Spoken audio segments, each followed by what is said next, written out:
आपण पाहताय महाराष्ट्र खबर न्यूज। या बातमीचे प्रायोजक आहेत श्री गणेश ज्वेलर्स अँड सराफ हडपसर पुणे। नमस्कार, मी सुद्धा महाराष्ट्र खबर न्यूज मध्ये आपल्या सगळ्यांचं स्वागत। मुंबई महानगरपालिकेच्या निवडणुकीत महायुती, हिंदुत्व, मराठी माणूस आणि मुंबईचा विकास या तीन प्रमुख मुद्द्यांवर लढणार आहे। दरम्यान अजित पवार यांनी मुंबई महानगरपालिकेचं नेतृत्व नवाब मलिक यांच्याकडे दिलं।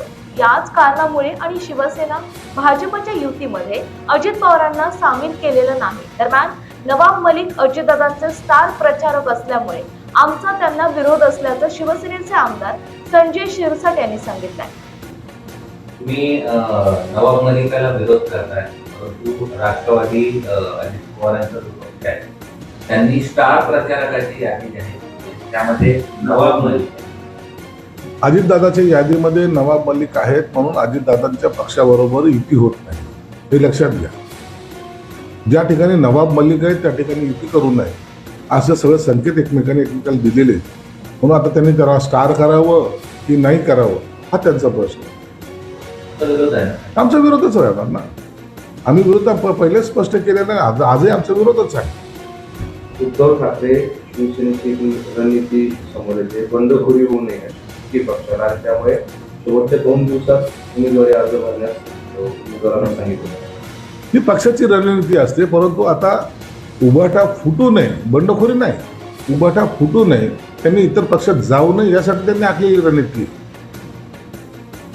बंडखोरी करून मला लढायचंय पक्षाच्या अंतर्गतच असा प्रश्न नाहीये, तर ते बंडखोर इतर पक्षात जाऊ नये यासाठी त्यांनी ती व्यूहरचना करायचा प्रयत्न केला, परंतु काही ठिकाणी तर उभाट्याला उमेदवार मिळणारच नाही अशी स्थिती आहे।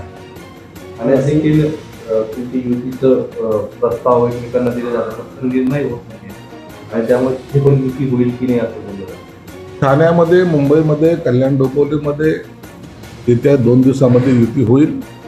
युतीची घोषणा वरिष्ठ नेते करतील, त्या संदर्भामध्ये त्यांच्या सर्व बैठका आजही चालू आहेत आणि मला वाटतं त्या सकारात्मक बैठका चालू आहेत, म्हणून युती होणार एवढं मात्र निश्चित आहे।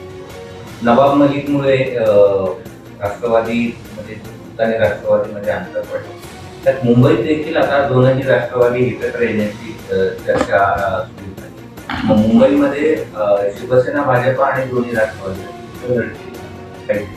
बघा, पुण्यामध्ये राष्ट्रवादी अजितदादा आणि शरद पवार एकत्र येणार अशा बातम्या होत्या, त्यामध्ये त्यांच्या पक्षाच्या एका कार्यकर्त्यांनी राजीनामा दिल्याची वृत्त आपल्याला माहिती आहे। त्याच पद्धतीने जर मुंबईमध्ये होत असेल तर याची दखल मला वाटतं देवेंद्र फडणवीस साहेबांनी घ्यायला। सत्तेमध्ये असताना आपण जेव्हा युती बरोबर असतो त्या टायमाला अशा गोष्टी टाळाव्यात असं आमचं प्रामाणिक मत। नवाब मलिक चालत नाही, आम्हाला नाही चालणार ना, म्हणून आम्ही युतीमध्ये त्यांच्याबरोबर नाहीच आहे। नवाब मलिक जर पक्षात इकडं काम करत असेल तर आम्ही त्यांच्याबरोबर राहणार नाही, हे तर आमची भूमिका स्पष्ट केलेली। असंही चर्चा आहे घड्याळावर दोघं एकत्र लढण्याची तयारी आहे, आणि 2029 ची अजित पवार तयारी करताना दिसतात। दोन्ही राष्ट्रवादी एकत्र येऊ शकतात आणि पुढे सत्तेकडे वाटचाल होऊ शकते। तर दोन्ही पक्ष जर उभाटा आणि मनसे एकत्र येत असतील तर त्याच पद्धतीने जर दोन्ही राष्ट्रवादी एकत्र येत असेल तर हा त्यांचा पक्षाचा अंतर्गत, त्याच्यावर आम्ही कॉमेंट्स करू शकत नाही, परंतु जेव्हा त्यांची युती होईल त्या टायमाला पक्षाने म्हणजे शिवसेनेने पण आणि भाजपने काय धोरण स्वीकारावं हा त्यावेळचा निर्णय आम्ही घेऊ। आपण पाहताय महाराष्ट्र खबर न्यूज। या बातमीचे प्रायोजक आहेत Shri Ganesh jewellers and Saraf Hadapsar Pune.